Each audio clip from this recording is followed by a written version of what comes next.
Hello everyone. Today we are going to start our new chapter, Unit 3, FY BSc Zoology. Unit 3 is of Cytology and Genetics. Now what do you mean by cytology? Cytology means to study the cell organelles or cell. Cell ની આપણે જે study કરીએ એને આપણે શું કહીએ? Cytology or cell biology. So in unit 3 you have 4 cell organelles. The first one is endoplasmic reticulum, second mitochondria, third plasma membrane, and the fourth is nucleus. So today we are going to discuss our first cell organelle, that is endoplasmic reticulum. Now what do you mean by endoplasmic reticulum? तो endoplasmic reticulum में આપણે ગુજરાતીમાં શું કહીએ તો કે અંતઃકોશ રસ જાળ. અંતઃકોશ રસ જાળ is your endoplasmic reticulum. હવે એન્ડોપ્લાઝમિક રેટિક્યુલમ છે એની ડિસ્કવરી ક્યારે થઈ અને એ વર્ડ કોને આપ્યો? Okay, it is discovered by Porter in 1945. 1945 ના પોર્ટર નામના એક સાયન્ટિસ્ટે એન્ડોપ્લાઝમિક રેટિક્યુલમની ડિસ્કવરી કરી. પછી લોકેશન તો કે તમને જે એન્ડોપ્લાઝમિક રેટિક્યુલમ છે તમને ક્યાં જોવા મળે તો કે it is seen in animal and plant cell. એનિમલમાં અને પ્લાન્ટમાં બેમાં તમને એન્ડોપ્લાઝમિક રેટિક્યુલમ જોવા મળે. કેમાં જોવા નથી મળતું તો કે આરબીસીઝ એટલે કે તમારા red blood cells. Red blood cells ની અંદર એન્ડોપ્લાઝમિક રેટિક્યુલમ એબ્સેન્ટ હોય છે. આ છે એનું ફિગર એન્ડોપ્લાઝમિક રેટિક્યુલમ નું. આજે તમને ડોટ જેવા સ્ટ્રક્ચર દેખાય છે. This is ribosomes. રિબોસોમ્સ. હવે જે એન્ડોપ્લાઝમિક રેટિક્યુલમ છે ને એના ટુ ટાઈપ છે, ગ્રેન્યુલર અને એગ્રેન્યુલર. જે ગ્રેન્યુલર મીન્સ કણ, ગ્રેન્યુલ મીન્સ કણ, જેની ઉપર નાના નાના કણ પ્રેઝન્ટ છે એને આપણે શું કહીશું? ગ્રેન્યુલર ઓર રફ endoplasmic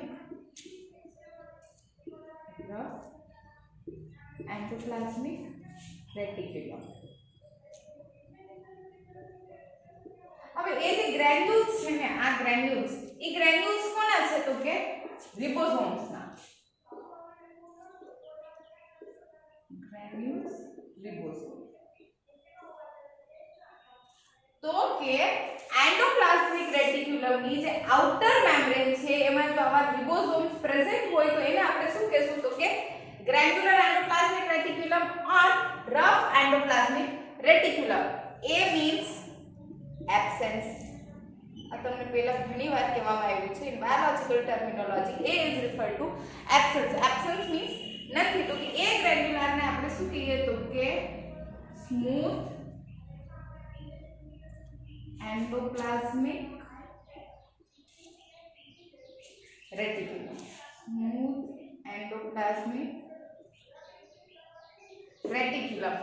જ્યારે એન્ડોપ્લાઝમિક રેટિક્યુલમ ની આઉટર મેમ્બ્રેન ઉપર તમને રિબોસોમ જોવા મળે તો આપણે એને શું કહીએ? RER એટલે કે રફ એન્ડોપ્લાઝમિક રેટિક્યુલમ. જ્યારે રિબોસોમ જોવા નથી મળતા તો આપણે એને કહીએ SER, that is smooth endoplasmic reticulum. Now structure જે છે endoplasmic reticulum એમાં 3 main form આવે છે. The first one is cistern, second vesicle and third tubule. હવે જે first છે cistern નહીં કેવા છે તો કે long છે, flat છે અને એમાં branches શાખા જોવા મળતી નથી. કેવા છે? લાંબા છે, ચપટા છે, ટ્યુબ જેવા છે. અને એની જે ડાયામીટર છે કે એની સાઈઝ એ કેટલી આવી તમારે 40 to 50 માઇક્રોમીટર. ડાયામીટર કેટલું હશે સિસ્ટર રીનું તો કે 40 to 50 માઇક્રોમીટર. સેકન્ડ વન જે પાર્ટ આવે એ શું આવે તો કે વેસિકલ. હવે વેસિકલ ગમે ત્યાં આવે ને, વેસિકલ એટલે રાઉન્ડ શેપ હોય. રાઉન્ડ, ઓવલ, સ્ફેરિકલ એવા જે શેપ હોય તો એને આપણે શું કહીએ? વેસિકલ. તો કે round or Oval in shape. એનું ડાયામીટર કેટલું આવ્યું તો કે 20 to 500 માઇક્રોમીટર. થર્ડ વન આવે ટ્યુબ્યુલ્સ. હવે ટ્યુબ્યુલ એટલે બધાને ખબર છે કેવા તો કે ટ્યુબ જેવા, બટ આ કેવા હોય તો કે બ્રાન્ચ હોય. આ કેવા છે? અનબ્રાન્ચ છે.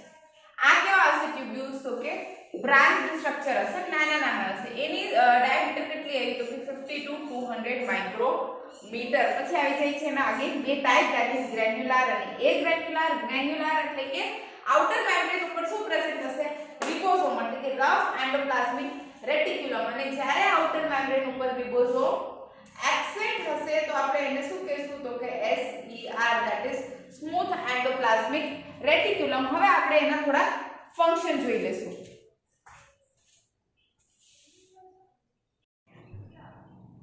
So moving on to the functions of endoplasmic reticulum હવે આપણે types क्या બે જોયા તો કે rough endoplasmic reticulum and smooth endoplasmic reticulum rough endoplasmic reticulum means ribosomes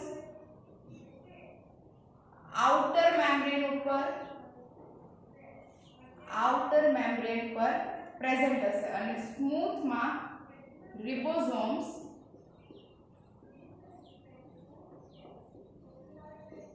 outer membrane पर एब्सेंट હશે ઓકે આ બેઝિક ડિફરન્સ છે તમારે રફ એન્ડોપ્લાઝમિક રેટિક્યુલમ અને સ્મૂથ એન્ડોપ્લાઝમિક રેટિક્યુલમ માં કા એક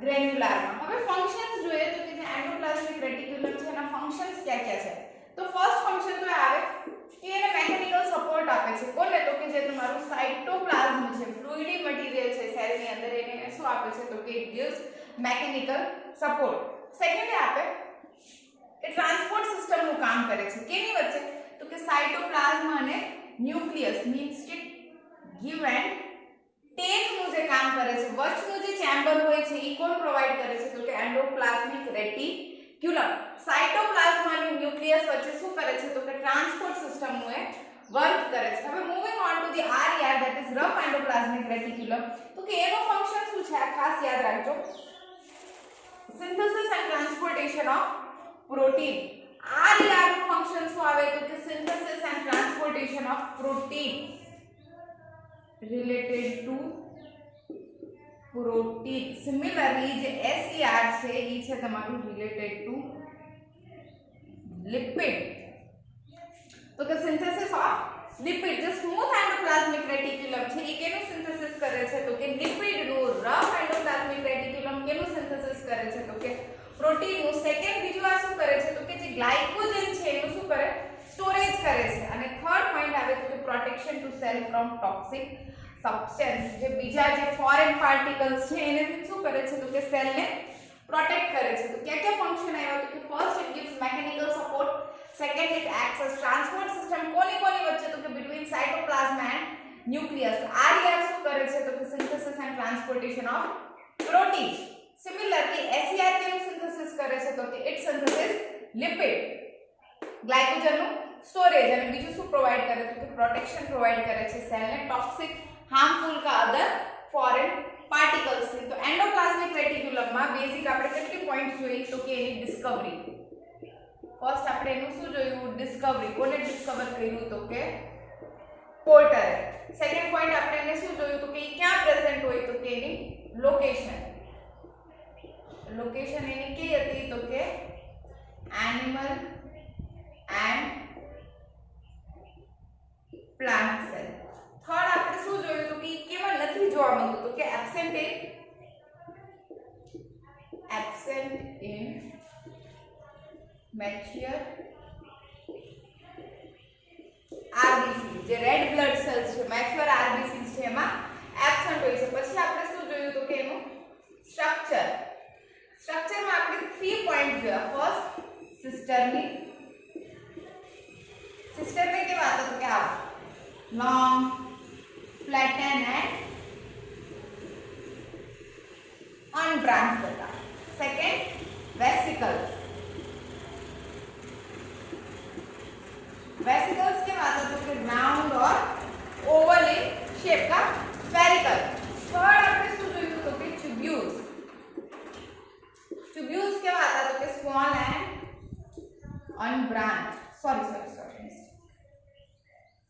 ટ્યુબ્યુલ્સ કેવા છે બ્રાન્ચડ છે અને જે સિસ્ટરને છે ને એ તમારા અનબ્રાન્ચડ છે એટલે આમાં શું હશે આવી રીતના આન્સર્સ તમને જોવા મળશે અને કેવા છે તો કે શોર્ટ. એના પછી આપણે શું જોયું તો કે ટાઇપ્સ.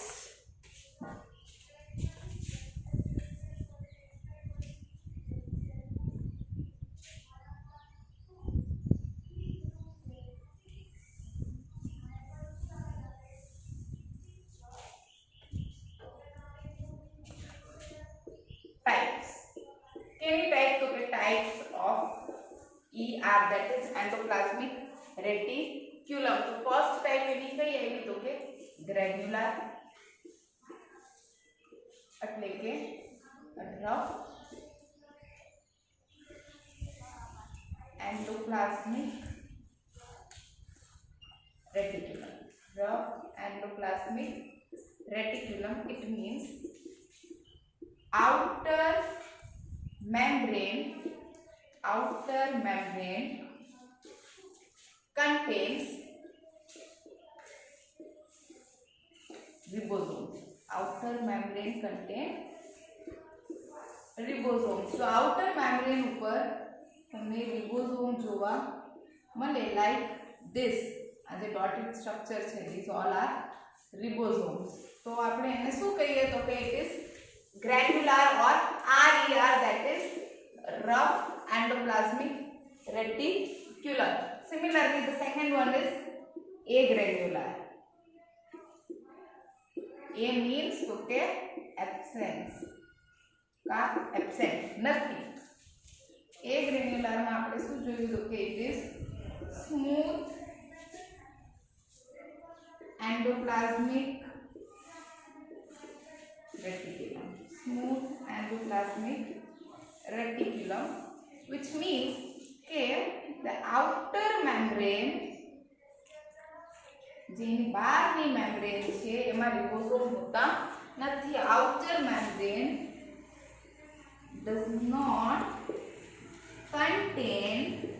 not contain ribosomes. તો એ શું થઈ ગયું આપણે SER જે રફ એન્ડોપ્લાઝમિક રેટિક્યુલમ છે એટલે કે આ કેનાથી રિલેટેડ છે તો કે it is related to protein, એનું સિન્થેસિસ, એનું ટ્રાન્સપોર્ટેશન. સ્મૂથ એન્ડોપ્લાઝમિક રેટિક્યુલમ છે ઇટ ઇઝ રિલેટેડ ટુ લિપિડનું સિન્થેસિસ કરે. પછી આપણે શું જોયું તો કે જે સ્મૂથ એન્ડોપ્લાઝમિક રેટિક્યુલમ છે એ ગ્લાયકોજનનું સ્ટોરેજ કરે અને એને બીજા જે હાર્મફુલ જે ફોરેન પાર્ટિકલ્સ છે એનાથી સેલને પ્રોટેક્ટ કરે. મેકેનિકલ સપોર્ટ પ્રોવાઇડ કરે સાયટોપ્લાઝમને અને ટ્રાન્સપોર્ટ સિસ્ટમનું વર્ક કરે સાયટોપ્લાઝમ અને ન્યુક્લિયસ વચ્ચે. તો આ હતું એન્ડોપ્લાઝમિક રેટિક્યુલમ.